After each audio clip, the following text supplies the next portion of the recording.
संविधान में आदिवासियों का प्रतिनिधित्व तैयार करने के लिए एसटी की रिजर्व सीटें की 47, 7 दिल्ली भेजने के लिए रिजर्व की है। 7 है क्या मध्य प्रदेश में? 6 सीटें एमपी की रिजर्व की है। ये गर्व की बात है, ये गर्व की बात। हमारे पूर्वजों के त्याग बलिदान के बाद ये एसटी रिजर्व हुई, वो गर्व की बात है। लेकिन दुख की बात यह है कि इन सीटों से जाने वाले साथियों ने आज तक हमारे समाज की, क्षेत्र की जनता के संवैधानिक प्रावधान को लागू करने की बात नहीं की। पहली बार भारत आदिवासी पार्टी से और जय संगठन से भाई हमारे गए, यहां के आप लोगों ने उनको जिताया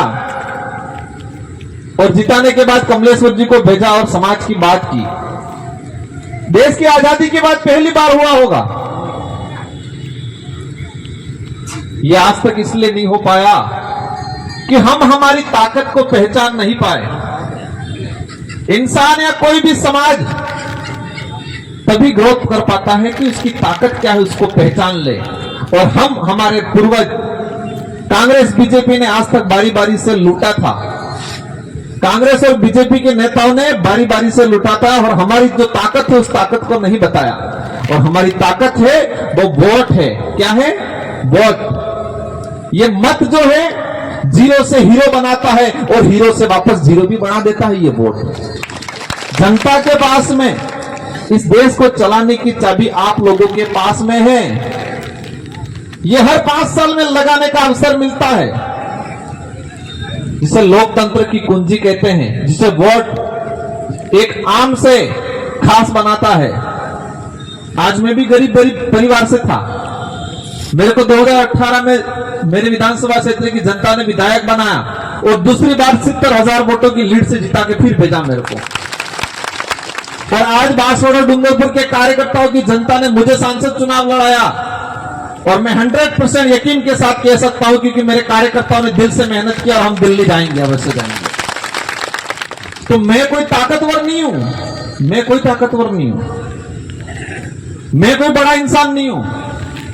जनता ताकतवर है और एक बार बनने के बाद जनता की भावना के अनुरूप मैंने काम किया, इसलिए मुझे दोबारा बनाया जनता ने। और नहीं करता तो मेरे को घर पे बिठा देती, बिठाती कि नहीं बिठाती। तो ताकत किसके पास है? आप लोगों के पास है। कांतिलाल जी के पास नहीं है ताकत। उधर वो खड़े हुए, क्या नाम है भाजपा से, अनीता मैडम के पास नहीं है ताकत। वो आपसे मत की भीख मांगेंगे, लेकिन वो झूठ बोल के मांग रहे हैं। और ये परिवार जो चल रहा है कांग्रेस और बीजेपी में, रतलाम सीट पर परिवारवाद को खत्म करना है, क्योंकि ये लोकतंत्र है, राजतंत्र नहीं है। राजतंत्र में आजादी से पहले राजा का बेटा ही राजा बनता था, रानी के पेट से राजा पैदा होता था। वो राजतंत्र था, ये लोकतंत्र है। और लोकतंत्र में जनता तय करती है कि हमारा क्षेत्र का राजा, हमारे क्षेत्र का नेता कौन होता है।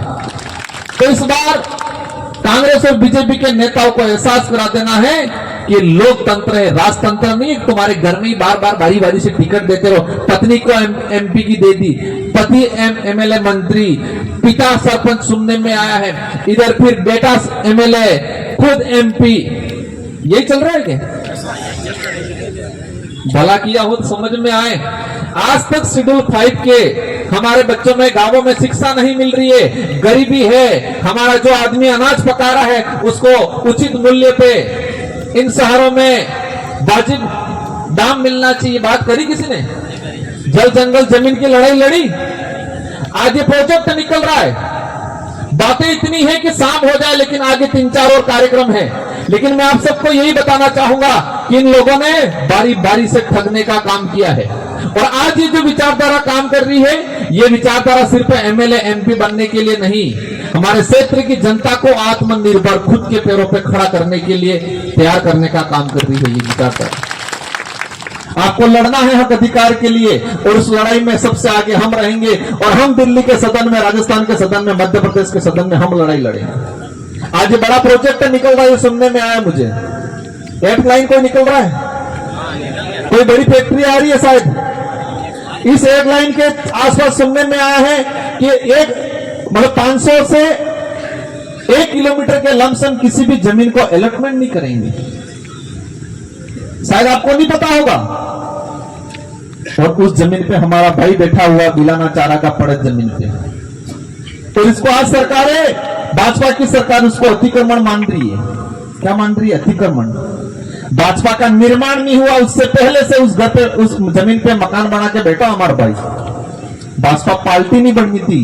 पहले थे कि जगह माते रे लीजिए, हमारा भाई खेती बाड़ी करे, और आज भाजपा सरकार अभी कह रही थी कि अतिक्रमण है, इसको हटाओ।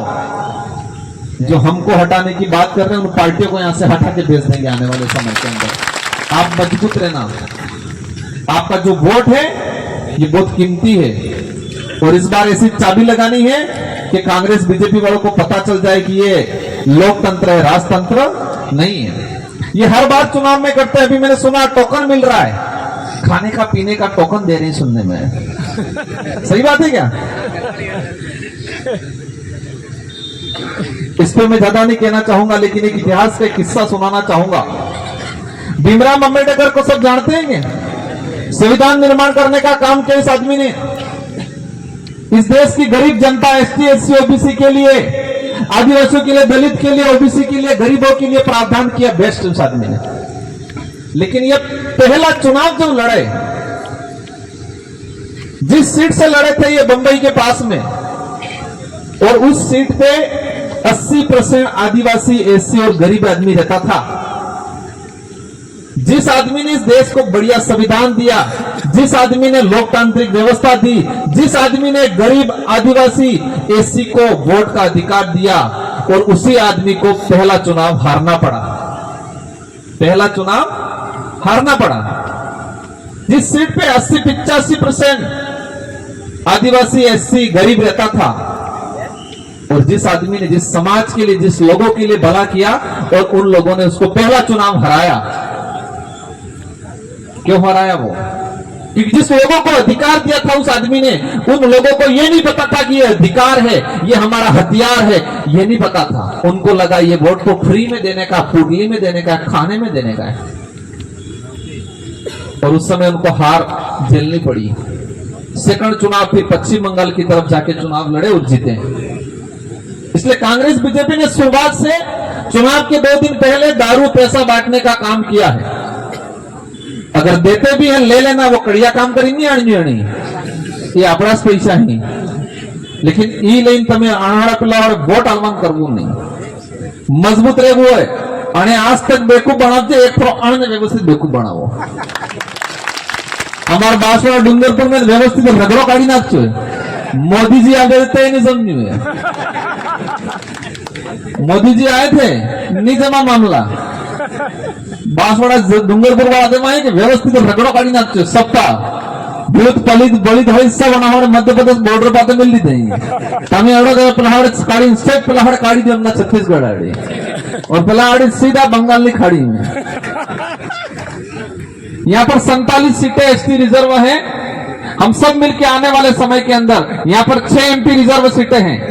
दुख इस बात का है, कई संगठन बने, कई संगठन बिगड़े, आम जनता ने दिल से भरोसा किया, उन पे आशा लगा के बैठे, लेकिन वक्त आने पे वो पलट गए, डिसीजन पे पलट गए। लेकिन अब ऐसा नहीं होगा। हम सब मिलकर यहाँ पर मजबूत संगठन बनाएंगे, भारत आदिवासी पार्टी को मजबूत बनाएंगे, और इस क्षेत्र में मजबूती इसी के साथ लड़ेंगे, और हमारे युवाओं के लिए बेहतर काम करेंगे, आने वाली पीढ़ी के लिए बेहतर काम करेंगे।